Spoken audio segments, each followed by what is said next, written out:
Far out in the deepest ocean, where the water is as blue as the petals of the loveliest cornflower, and as clear as the purest crystal, there stood the palace of the Sea King.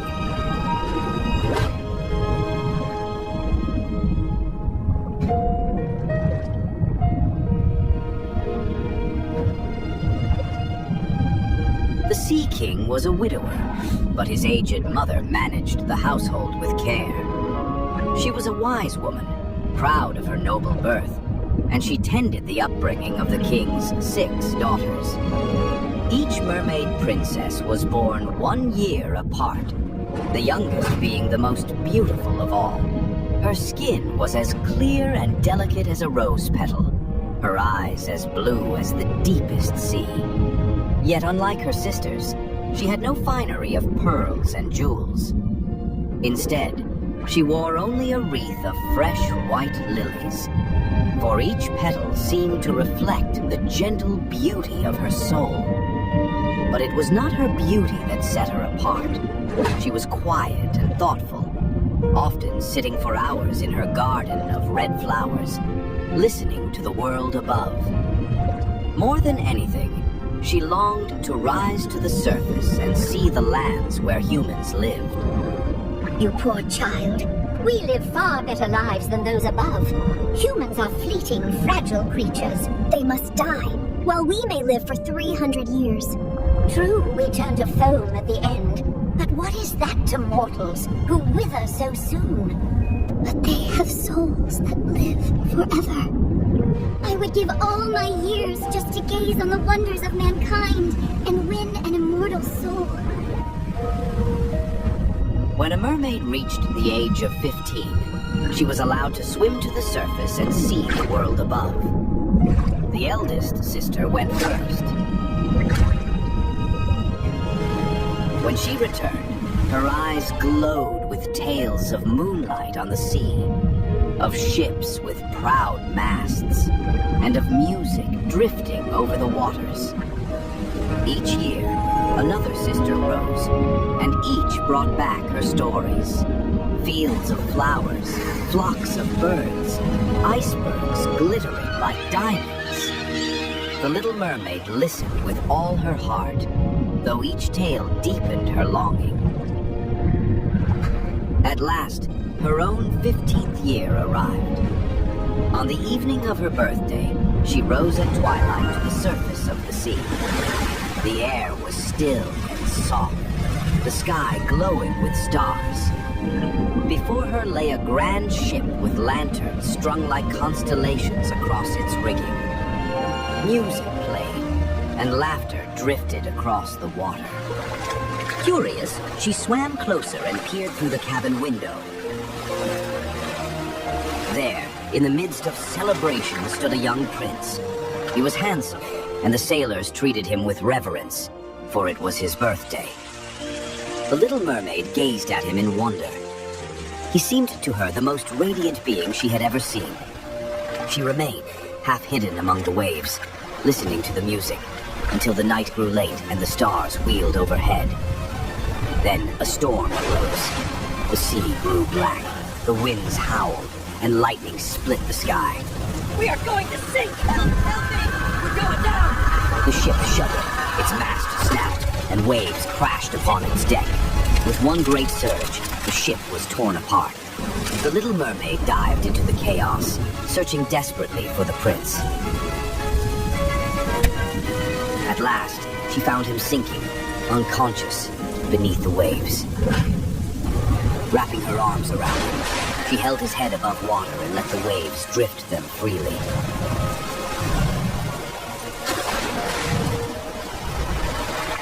In the morning, the storm had ceased, but not a single part of the ship was in sight.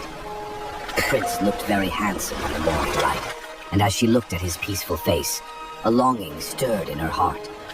She kissed his smooth forehead and stroked back his wet hair.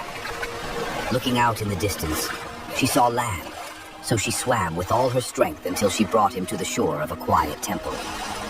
There she laid him upon the sand, gazing at him with a love that pierced her heart. Bells in the temple rang, and a maiden from the temple came walking among the gardens. The prince stirred, and when his eyes opened, it was upon the maiden that they first fell. The Little Mermaid slipped back into the sea, her heart breaking.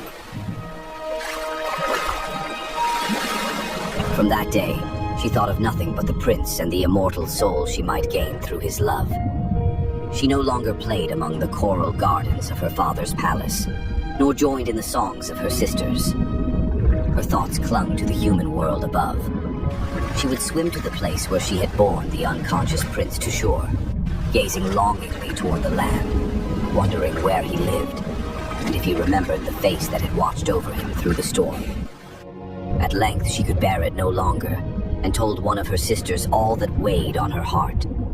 Soon the others knew as well, and 2 mermaids, friends to her sisters, heard the secret. One of these had an intimate companion who dwelt nearer the coast and often rose to the surface. This friend had seen the festival on the prince's ship the night of the storm, and she recognized the young man the Little Mermaid loved. She told them who he was and where his palace stood upon the shore. From that moment, the Little Mermaid swam often to the surface near the land where the prince lived.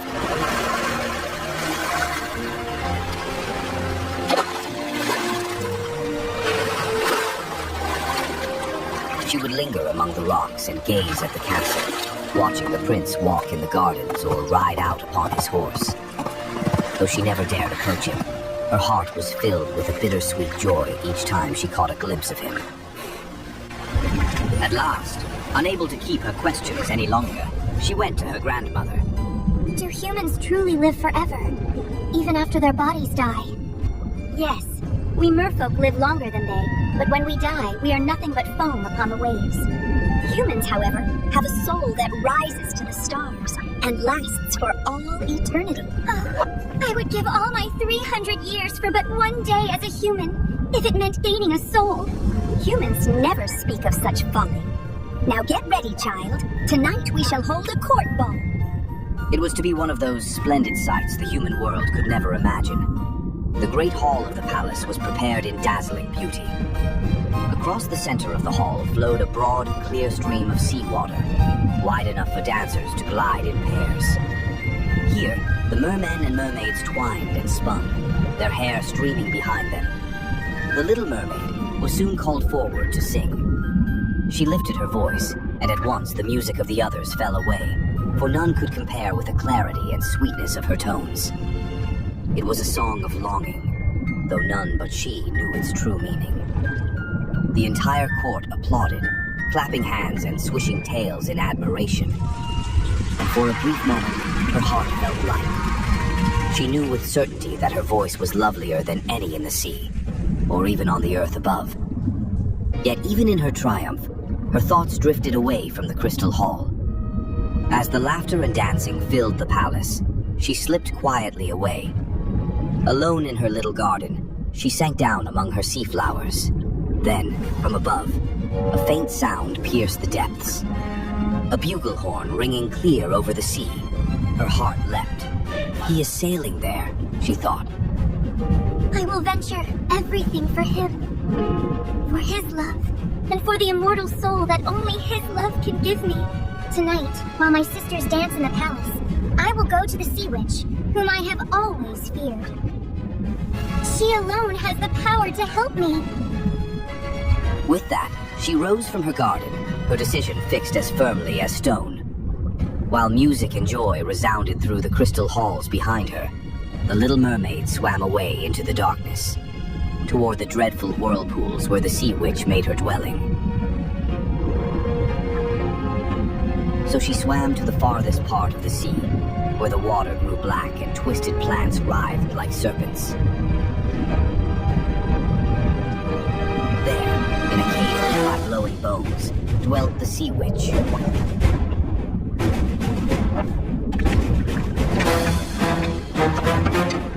I know what you seek, child. You desire the love of a prince and the immortal soul that may follow. I can give you a potion.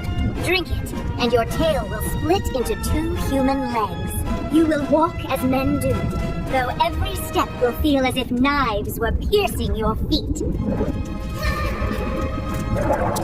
Still, you will dance more gracefully than any mortal.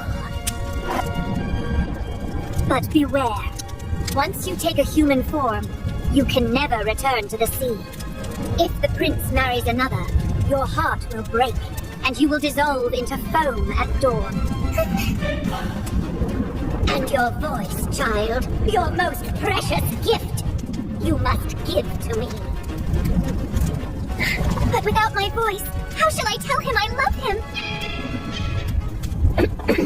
You have your beauty, your grace, and your eyes that speak more than words. Now, what say you? I will do it. The vessel for your voice. So, the witch took her voice, sealing it in a shell, and handed her the potion.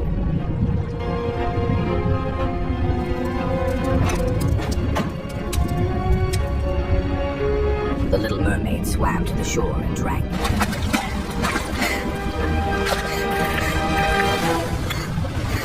Pain like fire shot through her, and she fell senseless upon the sand. When she awoke, the sun was rising, and where her tail had been, two slender legs lay trembling. The prince himself came upon her and lifted her gently. Who are you, maiden? How came you here upon the shore? She could not answer, but gazed at him with eyes filled with devotion. He smiled, and though he wondered at her silence, he led her to the palace. There she lived among the courtiers, clad in fine gowns. She danced for the prince with such grace that all marveled, though each step felt like knives cutting her feet. Yet she bore it gladly, for each moment near him filled her with joy. Oh, dear child. The prince grew fond of her, and he told her of his dreams, his hopes, and his gratitude for the maiden who had once saved him, whom he believed to be the girl from the temple.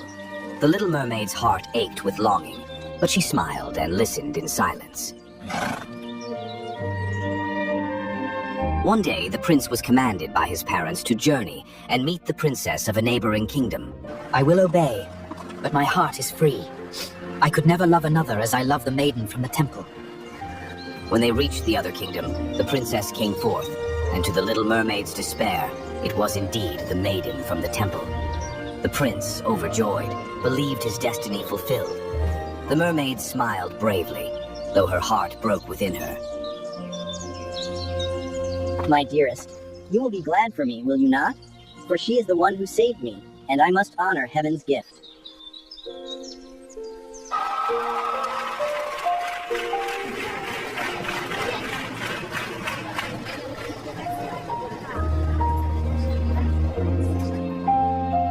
The ships were decked with banners, for the wedding was to be held in the neighboring kingdom of the Temple Maiden. The prince had promised to return there within 7 days to take his bride. The Little Mermaid knew that when he gave his vows, her life would end, and she would dissolve into foam. Yet she smiled bravely and stood at his side as they sailed beneath a sky of silver stars. That night, as the vessel glided through the dark waters, her sisters rose from the waves. Their long hair, once their pride, had been cut away, and the sea foam clung to their pale cheeks like tears. Before the sun rises, you must strike the prince's heart. Let his blood fall upon your feet, and the spell will break. Into her hands there pressed a glittering dagger. You will return to us in the sea, and your life will be spared. With that, they sank back into the waves, their voices fading on the wind.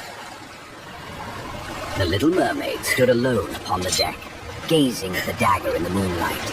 Her hands trembled, but her heart was steadfast. No, I will not buy my life at the price of his. If death awaits me, I will greet it with love. Slowly, she raised the blade, then with a cry flung it far into the sea. Resolute, she turned and walked softly to the prince's chamber. He lay asleep. Kneeling beside him, she bent to kiss his forehead in farewell. At her touch, he stirred. His eyes opened, and for a moment he gazed at her in confusion. It was you who saved me from the sea. not the maiden of the temple. Then, as though a veil were lifted, memory flooded him. He saw again the storm, the waves closing over him, and the pale face that had bent over his own, drawing him back to life. How could I have been so blind? Those eyes, I remember them from that night. Forgive me, dearest. I love you. Not out of gratitude, but because my soul has known you all along. You are my savior, my beloved. Will you be my bride? The Little Mermaid's tears shone like pearls as she clasped his hands. The ship reached the Temple Maiden's kingdom at dawn.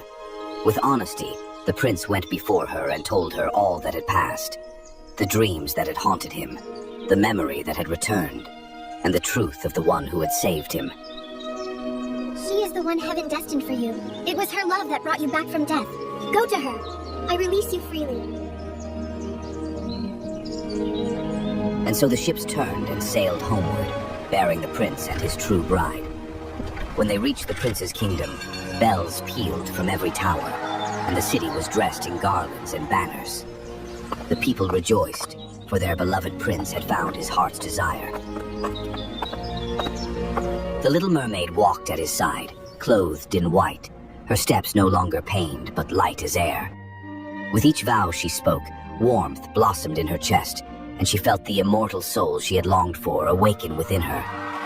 The sea shimmered with joy, and her sisters rose from the waves to sing a song of gladness. No longer would she become foam.